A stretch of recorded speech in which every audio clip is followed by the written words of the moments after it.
मैं Brijlal general secretary सावा से हूँ।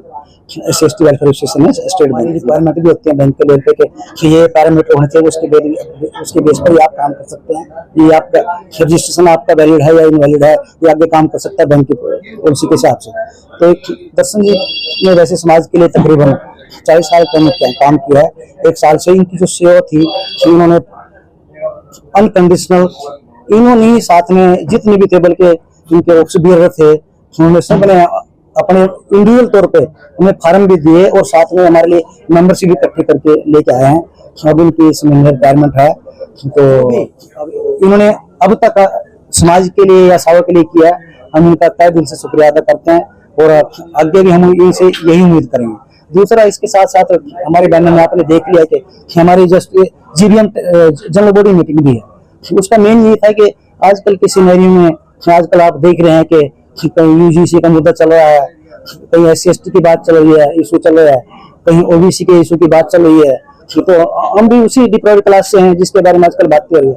तो हमने बड़े सोच समझ के डिसीजन लिया था कि क्यों ना देखिए, अगर जनरल सेक्रेटरी में लीड करता हूँ पूरे उसको, अगर हमारे 1000-1200 मेंबरशिप पर हर एक का अपना थॉट होता है। हमने इसलिए यहाँ पर आपने देखा हो कि हमारे सब स्टाफ से लेकर एजेंट तक सीनियर मैनेजमेंट तक के जो अफसर आए हैं, तो हमने यही कहा कि हमें एक 5-6 बंदों का एक अच्छा बढ़िया जिनको बहुत अच्छा एक्सपीरियंस है उनका ग्रुप बनाएंगे। इसमें क्लरिकल के लोग क्या चाहते हैं, क्या गवर्नमेंट को रखना चाहते हैं, क्या ऑफिसर क्या रखना चाहते हैं, हमारा अगर ऑफिसर है उनके साथ कैसे होना चाहिए, हम उनको कैसे सपोर्ट करेंगे, क्लरिकल दूसरी यूनियन हम उनको कैसे सपोर्ट करेंगे, वो हम उनसे कैसे सपोर्ट लेंगे।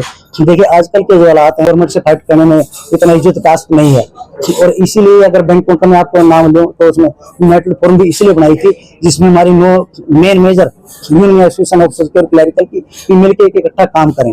दर्शन सिंह खरोचा, शेबो नाम की ऑर्गेनाइजेशन हमने रजिस्टर्ड कराई थी, जो NGO टाइप है कि एक लोगों की बात हम करें, करने के बाद आगे गवर्नमेंट के साथ या बैंक के साथ उस इशू को टेकअप करें।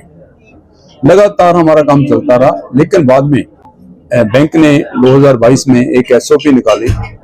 तो मैंने ब्रिजलाल जी को के साथ था भी, हम एक ऐसी ऑर्गेनाइजेशन बनाए जो SOP के मुताबिक चले और बैंक के साथ हम ये इशू टेकअप करें। वो एंड सावा कोऑर्डिनेटर, चीफ कोऑर्डिनेटर, मैं इसका पूरा कॉर्पोरेट सेंटर तक या फेडरेशन तक इनका पूरा मैं इसको हाईलाइट करूंगा और पूरा इनका तालमेल बना के सभी समाज को यूनाइट करके मैं एक अच्छी संस्था एज पर कॉन्स्टिट्यूशन समाज को देना चाहता हूं।